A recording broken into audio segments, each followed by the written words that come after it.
Il y a une chose qu'il ne faut pas oublier, c'est que tout baptisé, par son baptême, est configuré au Christ. C'est-à-dire que notre vocation de baptiser, c'est de refléter le visage du Christ. Le prêtre, il est celui qui, par le sacrement de l'ordre, est appelé d'une façon particulière à témoigner du Christ qui va se donner au service de son peuple. Et sa première mission de pasteur, c'est d'annoncer la parole de Dieu. Et c'est là où le prêtre il est heureux, quand il annonce le Christ ressuscité.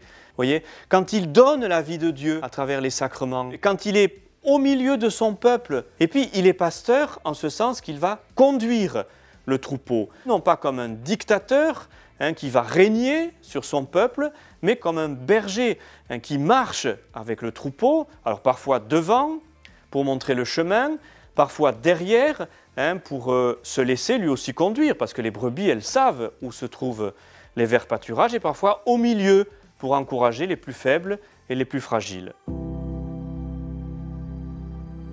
Il va falloir qu'on essaie de voir pourquoi est-ce que les jeunes aujourd'hui ont davantage peur de répondre à l'appel du Seigneur, peur de cet engagement. Alors il y a eu des choses très lourdes que nous avons vécues quand même en Église. Est-ce que ça les inquiète? Est-ce que ça leur fait peur? Et puis surtout, moi je crois, et peut-être que le synode va nous y aider justement, de retrouver le sens profond du prêtre, de ce qu'est un prêtre.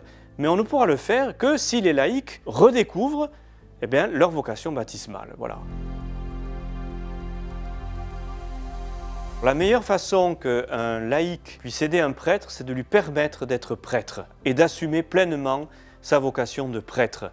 La meilleure façon qu'un prêtre puisse faire pour aider les laïcs, c'est de leur permettre d'exercer leur vocation baptismale. Qu'il n'y ait pas de confusion entre la vocation du baptisé et la vocation du prêtre, parce que ce sont deux vocations qui sont complémentaires l'une à l'autre. Que chacun prenne conscience de la vocation qui est la sienne. On a chacun une mission spécifique.